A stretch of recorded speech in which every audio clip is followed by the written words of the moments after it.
everybody, my name is buzzycombs, and welcome to the final episode of Minecraft Dinotopia. To finish things off, we are going to make ourselves a T-Rex. And so we just need to grab the trusty DNA and throw it into our culture vat and wait for that to finish. Now for the enclosure, I think I would like to situate this marvelous apex predator on this hill right over here. But before I can start building it, we actually need to collect a lot of iron. Now, if we take a peek into my chest right here, I only have 12 iron ingots left because name tags are very expensive. And so we need a lot more than that. So now I'm just going to have to go down to the very depths of my strip mine and visit my iron vein. Now, the reason I'm going to have to collect so much iron is because the T-Rex is an apex predator, and in this mod, apexes can be rather destructive and they need really powerful enclosures to keep them in. And so to get a powerful enclosure, I'm going to need tons and tons of iron, which is actually why I'm so happy I found this iron vein,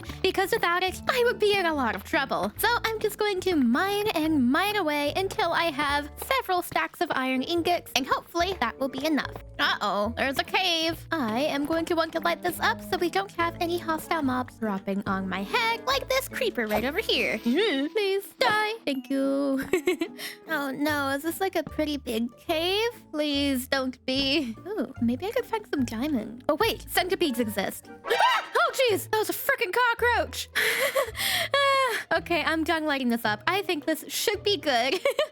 I really don't want to risk running into that centipede again. All right, so I now have 27 stacks of raw iron, which is a lot. And so what I'm going to do is grab all of my extra furnaces, some coal, and set up a massive smelting station. And while this all is smelting, I actually noticed that I missed a couple holes in the pteranodon enclosure, one of which is right over here. So I just gotta plug that all in real nice. Perfect. One right there, another one right there, and an even bigger one just past the flapping wings of these pteranodons. And so I just gotta scurry around and plug these all in because I really don't want any more escape artists. Okay, so I think I've covered up all holes, which is great, and it looks like all the iron is finished, which means I can tear down this entire massive wall of furnaces because we do not want to keep it. It's kind of hideous.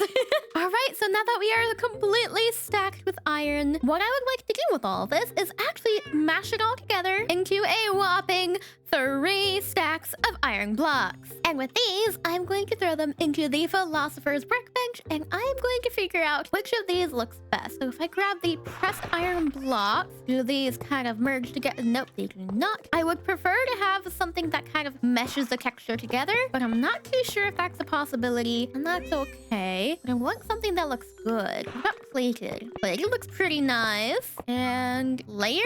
Ooh, it's like bricks, kind of. Ooh, I kind of like that. But lastly, what about sheets? Ooh, sheets could look good on corners. You know what? I think we're gonna do just that. We're gonna grab the sheet, and then we're also going to make a bunch of pressed iron blocks for the corners. So if I put some pressed stuff there, and then that, oh yeah, I like it. And so now with these trusty iron blocks, we just have to frame out the shape of the enclosure. And it looks like we've had an Enderman teleporting around a little bit. So let me just get rid of these little bits of residue. And since the T-Rex is pretty big, I'm gonna try to make this pretty big as well, because I don't want it to be too cramped in its enclosure, and I want it to be as comfortable as it possibly can. All right, and so this is a shape I would like for the T-Rex enclosure. Now I just have to build up the pillars, and now for the space between the pillars, I would like to make some iron bars. And so if I craft some iron bars, we can add them to the enclosure. And lastly, I'm going to add in some hacker slabs. All right, and the enclosure is finished. Now for the interior, I think I'm just going to do some basic grass by bone mealing throughout the entire thing. All right, the last thing I'm going to do is adding some fence gates and the feeder. And now that the space is officially complete, it is time to bring to life our T-Rex. So I just have to lay down the egg and wait for it to hatch. I shall sit on the egg like a mother chicken. Oh my gosh, it's here! We have ourselves a little baby female T-Rex who I am going to name Tuna, which is a name I got suggested in the very beginning of the series. Anyway, so unfortunately with apexes, we cannot tame them until they are fully grown. So for now, we are going to leave Tuna. We are going... that was very loud, little baby.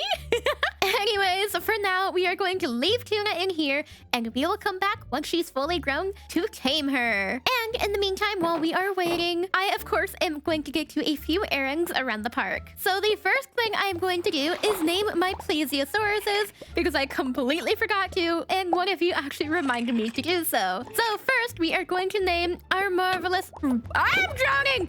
Ah! Okay, he is now named Wet Sock. He will be named Titus. He shall be named Poseidon. Oh my gosh, I am drowning again. I'm not that good at this. And lastly, our second female shall be named Eska. And now that our plesiosauruses are named, I would like to connect this part of the channel over into our Hennigus enclosure without flooding the place and potentially letting loose one of our little critters. And so I'm just going to grab a bunch of glass and start filling in these walls. Alright, so now we have a tunnel that can see through into both of these enclosures. It's a little bit hard to see into the Hennigus enclosure because of the kelp, so I might remove that, but I'm not entirely sure. We'll see how I'm feeling at the end of this episode. Anywho, the next thing I'd like to do is add another staircase going from this pathway into this lovely tunnel. Ta-da! Now I'm going to add another underwater pathway over here. All right, and the second tunnel for this enclosure is finished. So the next thing I'd like to do is connect a little bridge between the Stego enclosure and the mainland. And just like magic, the bridge is now complete. And next, I would like to add a proper path around the T-Rex enclosure. Whoa! Hi!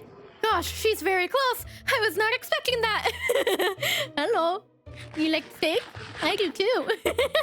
Alright, the path around the T-Rex enclosure is finished, which means the final thing I would like to do is build a cute little sponsorship wall. Now, the purpose of this wall is to show my gratitude towards all my channel members by canonically showing them as the sponsors of Dinotopia. And so first off, we have Alexandrina's Diamond Mining Co. Then we have Chespi's Music Emporium, Laura Keek's Equestrian Sanctuary, the Haskin Glass LLC, Nicholas's Speedy Sand Smelting, Aang's Spending Class, and lastly, the Just-in-Time Dinofeed LLC. And I sincerely apologize if there are any pronunciation issues. I tried my best to pronounce everything as best as I could, but I just really wanted to say thank you all so much for your support. I truly, truly appreciate you. Anyways, though, now that our sponsorship board is complete, I have a feeling that Tuna is all grown up now. And so I'm just going to go in and check on her and see how old she is. She is 12 days old, which I think is full growth for a T-Rex, and so it is time to tame her.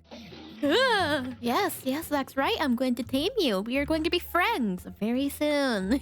Now, to tame a T-Rex, things get a little bit tricky because they are very aggressive apex predators, and I don't really want to die. And so what I'm going to do is give myself the utmost protection by crafting some diamond armor. Cover me with diamonds. Yes. And now with my first diamond gear of the series, we are going to go on ahead and enchant it too. Now, I'm not going to be crazy picky with my enchantments because I frankly can't be bothered. So I'm just going to go with the first things I can get for all of this and hope it's good. Okay, we got protection 4 on everything except my pants. I think that is perfect for my fight. Now, I would like to enchant my spare diamond sword and hope that it gets some sharpness. Sharpness 3. That's kind of mediocre. You know what? I'm gonna re-enchant it. Why not? I want a good sword. Ooh, fire aspect. That's a little bit risky, so I'm not going to get that. Let's give it one more go and hope that Notch smiles upon me. Please. Sharpness! Yes! Okay, perfect. Now I'm going to merge my 2 diamond swords together and name it the Apex Conqueror because we are about to conquer an apex. So now the last thing we have to do is grab ourselves a scarab gem and prepare to battle our T-Rex. Hi, friend. I don't know how much damage you do, but I am scared. So I guess let's just see how this goes. Ah! Hi, Tuna! Tuna! Oh, wait, I should have brought a shield. Wait. Oh my gosh, wait, did I do it? Wait. Did I? Okay, now the scarab gem. No! Okay, now the scarab gem. Yes! We have a T-Rex! Oh my gosh! Hi, Tuna! We're friends now! I'm not not gonna lie, that was a lot easier than I thought it would be. But I can do the coolest thing right now and ride my T-Rex. Look at this. It is impossible to get a good angle up here, but it looks sick and I love it. Anyways, though, that is the end of Minecraft Dinotopia. If you guys enjoyed this series, please let me know by leaving a like and subscribe. If you guys want to watch more fossils and archaeology content, I highly encourage you to check out the creators I've linked in the description down below, because they make some awesome stuff. And if you enjoyed Dinotopia, I'm sure you'll love their stuff too. Oh my gosh, Tuna is sitting right next to me. This is so cool. But on that note, that is the end, and thank you all so much again for watching, and I hope you all will stick around for my next series. Bye-bye!